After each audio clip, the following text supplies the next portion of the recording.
Hello everyone, so for today I decided to do something a little bit different. I literally wrote this video in 3 minutes, 10 minutes ago, so I just wanted to essentially do something quite spontaneous and just talk about the channel, the work I do here, maybe a little bit about my personal life. And I think the video will probably be called something like Random Talk, something like that. I haven't decided yet. Let me just fix the angle and the frame of the camera first. Here you go, a little bit better. And yeah, I just wanted to do something random. I took my notes with me because normally I write an entire script for each of my videos because I tend to be a bit too much of a perfectionist and I like to control everything I say. But in reality, when I record, I end up improvising quite a bit anyway. But for this one, I literally just wrote bullet points on my phone and I just wanted to try something a little bit new. So if you don't like random talk videos, then feel free to just still subscribe, but watch the next video, the one next week, or you know, the future videos, or watch the previous ones. I've got lots of amazing videos on my channel, obviously. So the topics I wanted to talk about was about partnerships on YouTube. I wanted to talk about languages, obviously, because that's the point of the channel. I wanted to talk a little bit about the language community as someone that is part of this community. And finally, I wanted to talk about my future, and it's not going to be something existential, but more talking about you know, the work I do on this channel and yeah, just the channel, the future of the channel, and if I'm gonna stay in England forever, because it's still something that I'm thinking about. So yeah, so if you're interested to hear about these things, then do stay with me. So the first thing I wanted to talk about is to talk about partnerships on YouTube. And the reason why I wanted to talk about this is because recently I did a partnership with Lingoda, which was great. I do not regret it. I don't want this to be a video where I just talk trash about Lingoda, because they don't deserve to be talk trashed on, in my opinion. I did test the classes I did for the review I did, I believe, 2 weeks ago or a week ago. Depends when you watch the video. But what I wanted to talk about really was transparency, and that's something that kind of put me off in the partnership. And it's not just Lingoda, it's going to be any sort of company that pays you to do a video. And it was interesting because as much as I genuinely liked Lingoda, I thought the classes were just great. You know, there was nothing wrong with them. It's also very cheap, so I think that's just great. And I think that's the reason why I wanted to talk about it in the first place. But the reason I have an issue with partnerships in general is the transparency, as I said, because I don't know, like, if you get paid for a video, I know you can't be 100% transparent, and to some extent that makes sense, because if a company pays you, then don't want you to say something negative about their product. But if you know my channel a little bit, whenever I give a review, I always say something negative. And when I say something negative, it's never to literally trash them, you know, trash the companies, because if I really hated a resource, I think I would not do a review. But I don't think any resource is completely useless anyway. I think it's very important to be critical. Even if you really like something, or even if you really hate something, I think it's important both ways. And what I do in my reviews is that usually if I, you know, if I like the product, because I prefer to talk about things that are good, then I will always try to kind of find the negative aspects of it, even if it's something minor.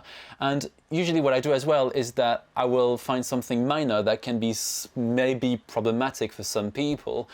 And then I will just kind of see how that can be like an issue in some context. So I'm thinking about Japanese from Zero, where I was criticizing the audio, but I was still saying that, you know, there's still things you can do with the channel that you know, George Trombley has, which doesn't mean, I mean, you know, just because I say something negative doesn't mean the product is negative, but it just means that I'm more open to people, you know, that are going to watch the video, and I want them to feel like they have an actual honest opinion, which I don't think you can really have if the video is paid. So I kind of had a clash of values, because for me on my channel, I really want to be always honest. I don't want my opinion to be bought, and the sort of compromise I did with myself was to simply say at the beginning of the video that it's a paid video. I'm not really ashamed of getting paid for my videos, and I'm not complaining. I mean, I do that unconditionally, if I may say. You know, I don't make videos on YouTube just to get something back so much. I mean, I do in a way, because, you know, I want to, you know, my channel to grow, but I don't want like, I'm not desperate for money, if that makes sense. Yeah, if I didn't like Lingoda and I didn't think it was a good product, I would have done a video for free, like a review, and I would have been honest. But the reason I accepted to get paid was to get some money, obviously, but also because I did feel like the product was good. So yeah, the compromise for me was really to just say at the beginning of the video there's a paid partnership, and I think that worked because I hope that subscribers are sort of aware that if someone says it's a partnership, then I think they know it means paid, so therefore the video can't be 100% like subjective, if I may say. Was it objective in that case? Well, I mean, what I mean is like the person can't be 100% honest, because, you know, they get paid and companies will not pay you if you say something negative, which I understand, but it's a bit of an issue. But it's interesting because I tend to feel like if a product is criticized, I tend to be more keen on buying it, because first of all, the good thing is that if you buy a product and you know the weaknesses, you know what to expect, obviously. But I think if a product is not perfect, I know they don't try to do more than what they can do, and that gives me a sense of trust. It's like a person that is, I don't know, a language YouTuber, for example. If they just say, like, you know, I don't know about this, but I know about this, I find that honest, because they don't try to talk about things they don't know about.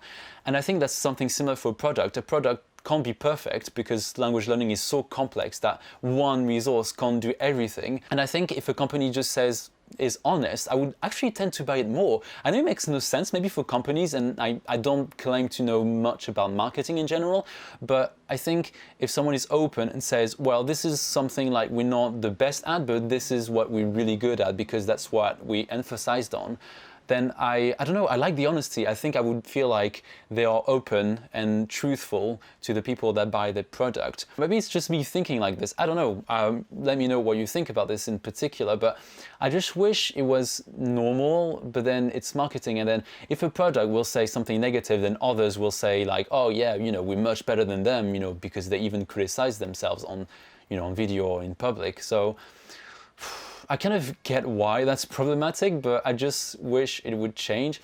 So now basically I'm not sure if I will still do partnerships. I'm not going to say no now, because there could be things that are actually interesting. I will definitely always say when it's a partnership, because I always want to be open with people. And just the simple fact that I'm really like genuine on my channel, I wouldn't want to just have people buy stuff just so I get paid, and then like I get a backlash of people saying like, well, you were not truthful. Because if I ever feel like I've deceived someone because of something I did in a way that wasn't honest, if that makes sense, I would feel very bad about myself. Now, if I do, you know, promote something and I genuinely think it was good, and then someone gets disappointed, that's a different story. But if I know, you know, truthfully, deep down inside of me, that something wasn't honest in the first place, then I'd feel terrible, because honesty is one of my biggest values. Like, it's really important to me. And if I don't feel like I can be truthful on my channel, then I don't know, I just don't like it, I guess. And I've always said to myself, like, I work, I've got a boss, which is fine, you know, that's how work works. But on my channel, I don't want anyone to tell me what to do, and that's really something that's very important to me. I always want to be in control. Now, that doesn't mean you always do what you want. There are always going to be things that are more challenging. But I still want to be in control. If there's something I really don't like because it goes against what I believe in, then I don't want to do it, or I want to do it as little as possible. So because I do want to make, in the long run, you know, a living out of my YouTube channel, because I really like languages and I like the idea of working online, is something that's quite appealing to me. I've decided that very shortly I will start creating a product. I'm not gonna say too much about it. I can only say maybe that it will be about French, and then it might expand to other languages. But that's what I'm going to say now, because to be honest, it's work in progress, meaning it's still in my head and nothing concrete has been done. But what I'm trying to say is that I would like to do a product that's me, because I want to be able to sell something that's been created by me and that I know will have value, and I won't be bought by other companies. I mean, I wasn't bought, but you know what I mean? Like, there's a bit of a ethical thing going on, right? You can't be 100% honest, but I know if I do my own product, I'll be selling something that I know will be good quality because I will have worked hard on it. And I don't know, I just find it exciting to be able to release something that hopefully people will like. And even if they don't like, I'll still keep doing it until people like it. You know, I can always improve. But, you know, it's still kind of a fear that I have to release something and have no one really be interested in it. But, you know, if you don't do anything, no one will be interested in it either. So, you know, that's kind of the same thing. So I will start thinking about it, and I'm actually quite excited about giving you updates in the next few weeks / months. But yeah, I don't know. What do you think about it? I don't know. It would be interesting to actually have people's opinions on just that aspect. But yeah, in the long run, it's definitely something that I would like to, you know, do to actually work online, because I don't know, it's just the freedom, the idea of being able to travel and sell something that has value. Like, I have a great pride in my work, and if I'm able to share it and share my passion for teaching, because as you know, I'm also a teacher in real life, then it's a win-win situation for me. You know, if someone benefits from my expertise, my knowledge of language and language teaching, and I can make money out of it in a honest way, because obviously honesty is very important to me, then I'd be very happy to do that. And I'm not really ashamed of saying that I want to make money out of my YouTube channel, because first of all, I have made nothing because I didn't get paid yet for the partnership, but I made literally nothing because of advertising and stuff. And ideally, I don't want to be putting ads on my videos, because I hope that one day I'll make enough money with what I will be selling, hopefully, that I won't need to have ads. I want like to get money only from what I do, if that makes sense. I don't know, I don't like the idea of ads so much, but I might put them at the beginning, maybe, if I reach 1,000 subscribers, hopefully soon, I don't know. But in the long run, I really want to only make money out of what I make, as in, you know, product-wise, if that makes sense. Now, as for my future, at this very moment, I'm not sure how long I'll be staying in England for, because I've been there for, it's going to be my 6th year, so that's quite a long time. I think ideally in the future, I would like to be able to work and travel at the same time, and I know that's a luxury, and it would take me a long time and a lot of work, which I'm not really scared of putting in. But it's really something that would be exciting. I would love to be able to share more abroad experiences with you guys, because I don't know, that's just what I'm passionate about the most. Yeah, I don't have much more to say about it, but it's just that it's still unclear in my head what I'm going to be doing. So, but I don't know, it's hard to decide, because I really like my jobs in England, so leaving it is kind of a hard thing, you know, because you know what you leave behind, but you don't know what you're going to find. That's what we say in French, I think, or in Portuguese, I can't remember in what language I heard that phrase in, but it's a phrase that we use very often to say that basically the future is a mystery, essentially. So it's kind of a scary thought, but I think, oh, I don't know, I'm not going to say anything else about this because it's just so unclear. In terms of moving countries, I wouldn't know where I would go. And I'm going to talk about my languages as well at the same time. I think it just makes sense to talk about traveling in languages. But I think I'm considering, and I don't know when, to live in Portugal for a year, because for those of you that know me, you might know. If not, well, I'm also Portuguese, so you can hear a French accent, not a Portuguese accent. I know, it's a bit weird. I don't know why French took over. But I am Portuguese as well, and I know that I would like to improve my Portuguese, because I never actually lived in Portugal.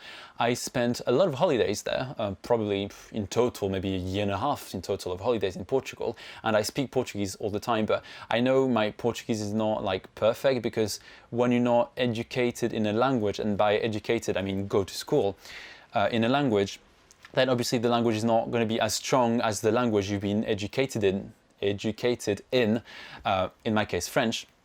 And I kind of think that could be a good idea for me to live there, just to sort of really boost my proficiency. Even though I'm very much proficient, if someone talks to me in Portuguese, I can easily understand and speak, like that's not a problem. But I know there will be like words or phrases, or sometimes I'll struggle with some verbs, and I still haven't made a video in Portuguese on my channel, which I need to do. Not because I need, you know, I don't know, like to explain it. I just want to do one because it would be something I can prove myself that I can speak Portuguese, because I kind of talked about it on Twitter a long time ago, but I feel like I feel pressure which is inflicted by myself, that people will judge me if my Portuguese is not perfect, even though I'm still quite competent.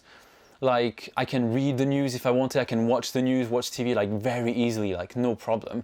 But I know the speaking is still kind of problematic, and I mix up with French, and sometimes I even speak English in Portuguese now, which was new to me. Because 2 years ago I was in Portugal and I just kept adding some adverbs from English, which is weird because I've always mixed up French and Portuguese. To me that's normal because that's how I speak.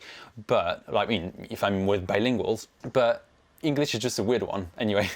But yeah, I think going to Portugal would be a nice way to reconnect with my family and my roots, and just to kind of improve my level. That's just kind of something I'm thinking about. I don't know yet. I also want to work on my Spanish at some point, because what I find is that my Spanish, like my listening skills are really good. Like, I'm not boasting, they're really good. Like, I can understand any conversation. If someone approaches me with like normal words, obviously if you start speaking like very formal Spanish from like law Spanish or like medieval or something crazy like that, obviously I will struggle. Maybe not, but obviously there's going to be a lot of words I will not be able to understand. But if people speak to me normally in Spanish, I can understand it. I've always been immersed in Spanish one way or another. And now at work, I still speak Spanish a little bit because I work in the languages department. So obviously everyone is sort of bilingual. Everyone is bilingual, in fact.